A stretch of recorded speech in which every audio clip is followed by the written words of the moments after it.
Hey everyone, so we're back from a quick break and I'm just talking to Tash about how she built self-confidence and realised her worth over the last few years and really her life journey that's brought her to this point. We were just talking about family and how that dynamic changes as we develop our self-esteem and our confidence. But now, Tash, I want to ask you some practical things. So, shopping. I know that there was a time where you had some really bad experiences just going in to buy a gift for someone. Yes. And Yes, I've had numerous poor shopping experiences. As a very large person, frequent times when I would be in the shops buying gifts, doing things as you do in life for other people, and I was told in no uncertain terms that there was nothing in that store that would fit me and I should go elsewhere and things like that. Definitely had some very unfortunate experiences in that regard, shall we say. so when you go out now, I mean, obviously you could walk into any shop and your issue now would be finding something that was actually small enough. That is an issue, but yes. But I know that in other experiences in shopping, there's a way that you expect to be treated. And that didn't just come about because of losing weight. That was more to do with the whole self-image, self-esteem, the confidence and knowing your worth as a person. Yeah. So would you like to just talk a little bit about that? Yeah, sure. When it comes to going into shops now, and even as I was losing, because in our last segment when I said I hit that 6-month mark and things were quite tumultuous in my life at that time, I was not at my goal weight. I was nowhere near at that point, but I started to make some little changes. I started believing in myself. I started becoming a bit more confident, and shopping was one of those things that really I found very triggering. I found it very difficult to shop for myself. And I think one of the really amazing things that happened was I became friends with a couple of really incredible women who had just a real understanding of those issues, those deep issues that we can have around our body image. And they were able to talk into those thoughts that I had and sort of guide me around styles that might look good, around things that maybe I could consider wearing and things like that.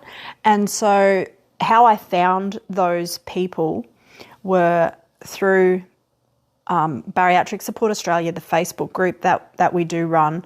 I met this incredible lady, and she had a background in retail, and she was just able to really give me some amazing hints and tips about styling and stuff like that.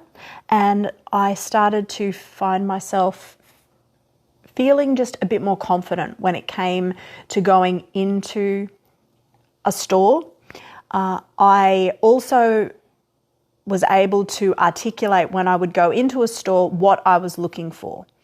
And I got to a point eventually where I was able to go into the store, pick up the clothes, go and try them on, and found that most of the time they would fit which was incredible. Amazing. Now that was really challenging because when you've been a very large person, and I didn't really have very much choice in terms of where to shop. When I had a lot of choice, I just felt totally overwhelmed. So once I hit a size 16, oh my goodness, I can shop in any place now. And how do I do that? What things look good on me? How will I know? How will I know if it looks good? Who do I ask? And I just had that real sense of just feeling very, very unsure. And my whole wardrobe had pretty much been black. So I started experimenting with colour and all of those sorts of things as well. I would really highly recommend, if you can, and not everybody can afford to get a personal shopper or a stylist to do an appointment or something like that. Yeah. I wasn't able to afford that, but I know some people that have done that and it's been really great. I know some people that have gone through the weight loss surgery journey who are just amazing human beings and are just willing to, give advice and things online to people. So, there's fashion communities and things that you can, and groups like that you can join. And they're just a great place to get some really supportive, kind feedback about that kind of thing. And I found that really, really helpful. Size inclusive shopping is something that is getting better, but obviously it's still a little bit of a clusterfuck. Let's just be totally honest. Yeah, definitely. It really is. I mean, not every size 16 is the same. No, they're really not. And I've seen that with men's clothing as well. I can wear a size 34 in jeans in some brands, and then it's a 38 or maybe even bigger in other brands. Yeah, absolutely. And that gets frustrating when so often we can have some of our worth tied up in a size. Absolutely. And that's a really key point, is actually not looking at the size, looking at the fit and how do I feel in these clothes? Yep. How do I feel in this? Do you know, I have pieces in my wardrobe that I still wear that I wore at my biggest. Yep. Wow. Admittedly, they are really loose, flowy type of jackets and things, but I love them. And I don't care that they are a size 24. Yep. I love them, and I just style them differently for how I am now. I think one of the real key points for me has been wearing what fits me, not wearing a size. Yep. That's such a great point. And not focusing on numbers, not focusing on what the scales say, not focusing on the number on the clothing, just wearing what feels comfortable. That has been a real key thing for me, is letting go of my obsession with the number. Yeah. Because my worth is not tied up in that. My worth as a person doesn't change if my pants are a size 4 or if they are a size 40. Yeah. I am still just as worthy. And let's face it is no one else's fucking business. No, it's not. So don't allow that to be something that would stop you from going into the store and trying something on. And you know what? If it doesn't fit this time, it doesn't matter. We just move on. Yeah. It's not a life-defining moment. Yes.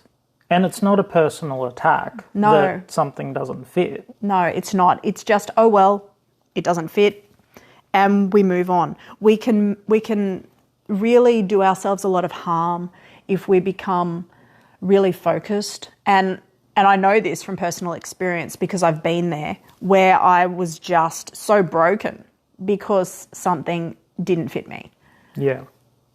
That's it's even eye-opening for me. I mean, I'm 9 years post-op, and I still take it really hard if I'll see something that I like, but it doesn't fit, and I get upset. But it is what it is. It is what it is, and it doesn't define you or your worth as a person. Yeah. It's a piece of clothing, and it would have been great if it had fitted. It didn't fit today, so we just move on. Yeah. And I think one of the keys for me in self-confidence and something that I've learned is the ability to quickly let go of things that might bring me down. Yeah. If I focused on it, if I majored on that, then it might cause me to go down a negative path in my emotions. So, you know what? I own it, I sit with it, I'll honour the feeling, but then we move on.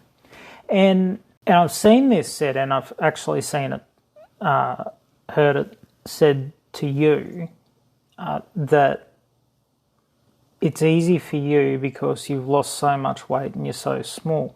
But I know, because I've been shopping with you, that it can be just as difficult finding things to fit now that you're the small size that you are, as what it was when you were much bigger. For me, it is very challenging to find things that fit and that are flattering. And that might sound ridiculous, but we all know, yes, I have had some plastic surgery, I have had some skin removed, but also I still have a lot of loose skin on my body. So I do like to cover some of that. And I also am still a very small size. So oftentimes I leave stores empty-handed too, because they may not have the size that I need. Yeah. But that's okay. Yeah. We just move on. We just move on to the next, to the next thing. It really is about the mindset. It's about what I choose to allow myself to focus on. And that's just one of those things that I'm not willing to let myself expend a whole lot of emotional energy on. Yeah. So would you say it's the same going out for a meal? I know when I was early in my journey, I would refuse to go out because I couldn't find anywhere that did small enough portions. Now, I just don't care. Well, I actually vividly remember the very first time that I went out after my weight loss surgery, and it was to a place on the Victorian Peninsula. I won't say exactly where because I don't want to give away the place, because the person that served me, that was in charge of that particular dining room, had weight loss surgery. And of course I didn't know that at the time, but I just said, look, I just need something small. Are you able to accommodate? And they did. And we got chatting, and they had surgery 6 months prior to me. And it was just a brilliant experience. I felt extraordinarily fortunate to be in that situation.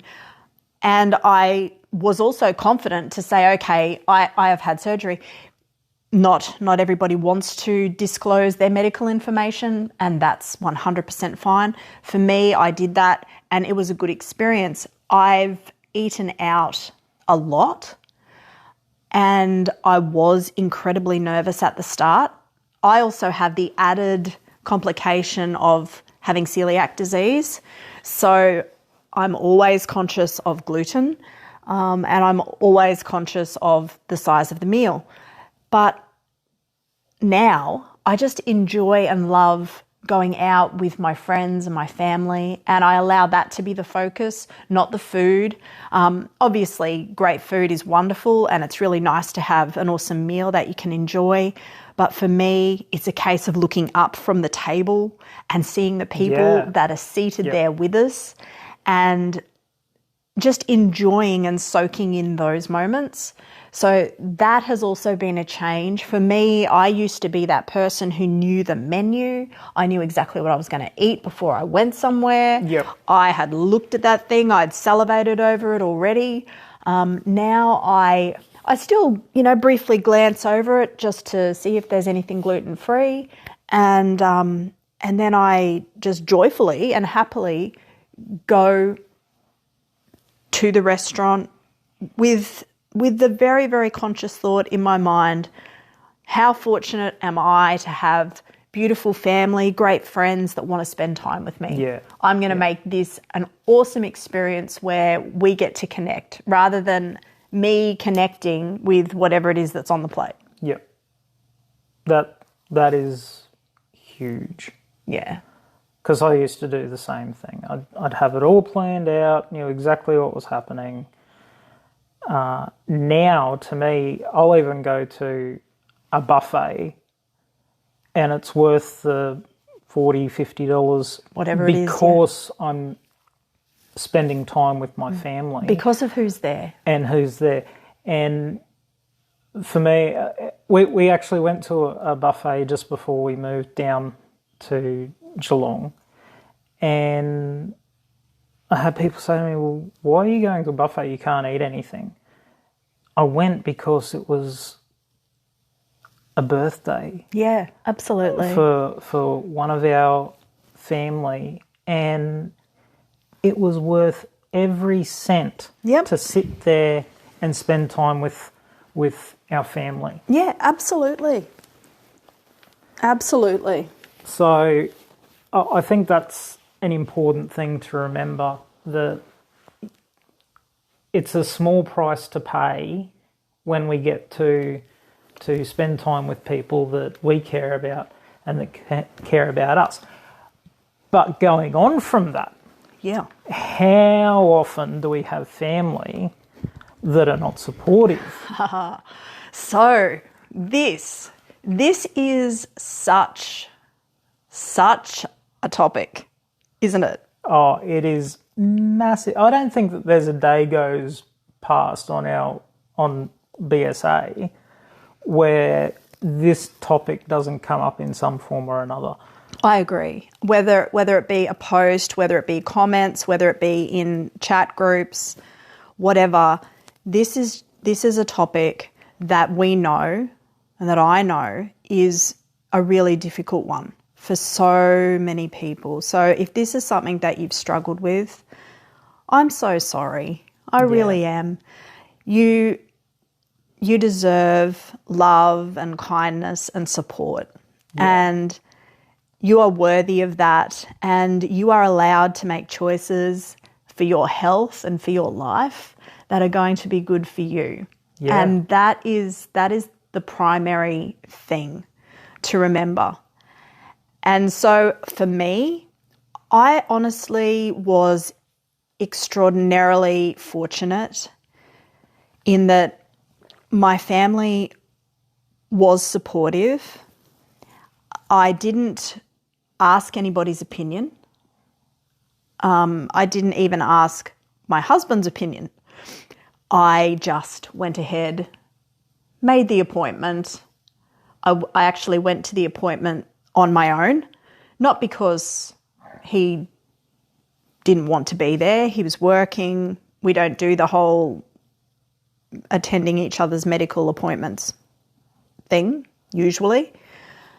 So I made that choice to have the surgery, and he was extremely supportive. But I certainly did encounter judgment from friends, and I certainly have encountered judgments from more extended family. Yeah.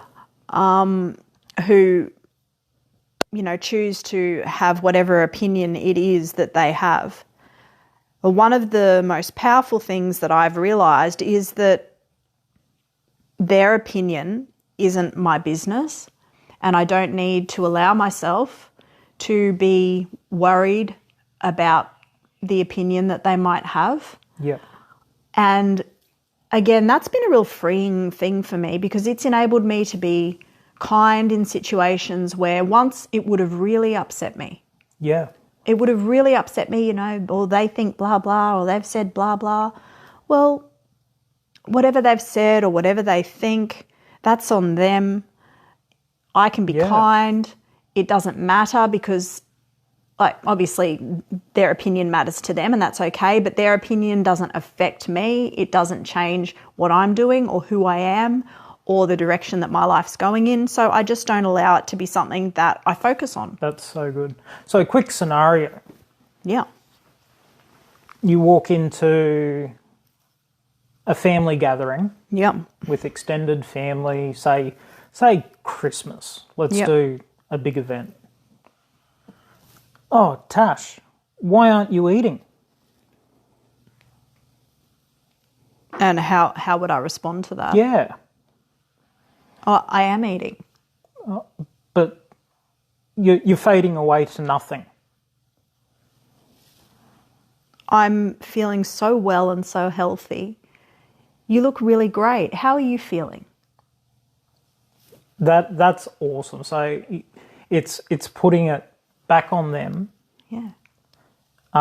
Without it turning into a massive family argument. Because I don't want to major on minors. How I'm feeling, if I'm well, bringing it back to health and wellness, bringing it back to I'm well, bringing it back to those things. What I have found is that the conversation quickly changes. Yes.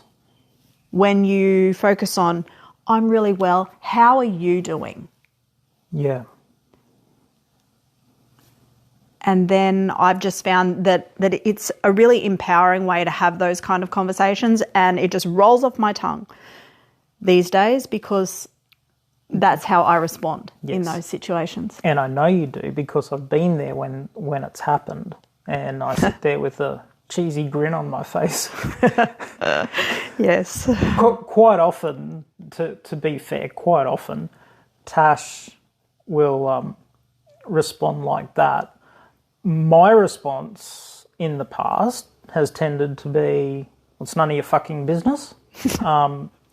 So, it can go either way. It's an area to grow in, isn't it, Damo? It is.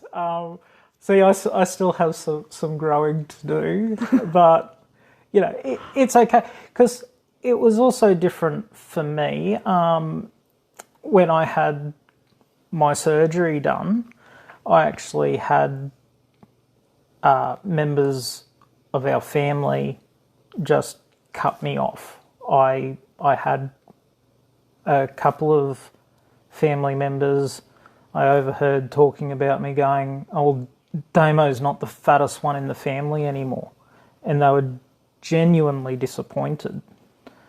But again, and I know how upsetting that is. But again, it's one of those things where we can allow that to be something that really triggers us on the inside, or we can realise and understand that is a them problem. Yes, and that's the point that I've come to now. When that was said at the time, I was so upset. And devastated, and understandably so. I never tried to rub my weight loss in anyone's face. Yes, absolutely. And I heard that, and, I wanted to leave. I was done. Now, I would probably say, but I'm feeling so much better. Yeah. How are you guys feeling? Yep. Because, I have grown that little bit, and like Tash has sort of been working with me with doing some coaching and stuff, and someone else's opinion is just that, it's their opinion. Yeah, it is. It's their opinion, and that's okay. They can have it. It doesn't mean that we get it right all the time. Sometimes, on the inside, I'm internally giving people the finger. But honestly, unleashing on someone because they have an opinion that's different to mine, nah, it's not worth it. No, it's not. And especially when it's family. Yeah. We still have to have dealings with them generally. I mean, if it's a completely toxic situation, I think that's probably different. Totally but you different. can still set boundaries. Yep, can't totally you? different. Yep, absolutely. Without turning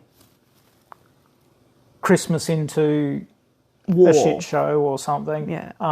We can still set those boundaries. Yeah, absolutely. And of course, if someone is in a situation where they have chosen to cut family off or whatever for whatever reason, then of course, your emotional well-being and your emotional safety is the primary thing. This is no reference to that type of situation.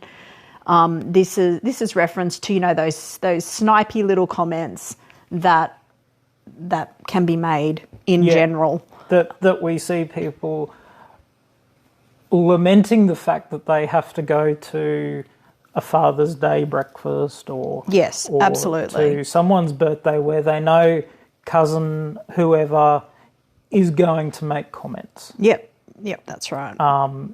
So very different situations, but I think it's great to have this discussion about it because so many of our listeners and people on our support pages, they ask, how do I deal with this? How do I navigate it? Because most people want to be able to navigate those situations without it turning into a war.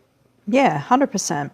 And this is what works for us. Yeah. And we've got very large extended family. I've got over 30 nieces and nephews between Kim and I. So, we have a lot of family members and it's great to know keys and tools in how to navigate 100%. any sort of sticky situation. Yeah, and it does come back to that sense of self-confidence, understanding and believing and knowing that when you enter a room, you're just as worthy, you're just as able as anybody else in that room. You are just as deserving of respect, you're just as deserving of love, and you don't have to justify your existence to anybody. Yeah, that's amazing. So any final thoughts as we close our podcast today? Just to go about your life, live your life knowing that your worth is not dictated by a number on a scale or by the size on your clothes, that you are just intrinsically worthy and that you matter. Yeah, that is so important. Thank you so much for your honesty today and your openness and willing to You're share welcome, that Damo. part of your life that a lot of us just try and keep on the down low. Yeah, absolutely. And it's understandable that we do that. But these are important, if sometimes hard discussions to have. But I think it's important to be real about these things. So on our next podcast, we'll be talking to Damo about his recent near-death experience. We've spoken about it on Bariatric Support Australia, or the fact that Damo was hospitalised. That's why we haven't had an update for a little bit, but we're not getting into it until the next podcast. Yeah. So it's just one that you will not want to miss, and we're pretty excited to be unpacking that. Yeah. So we want to thank you for taking the time to listen to this today. We really appreciate your support. And if you would like to sponsor an episode, you can contact us at contact, CONTACT, at barrychronicles.com. BARYCHRONICLES.com. Thanks for listening in, everyone. And we hope you have a great week and stay safe.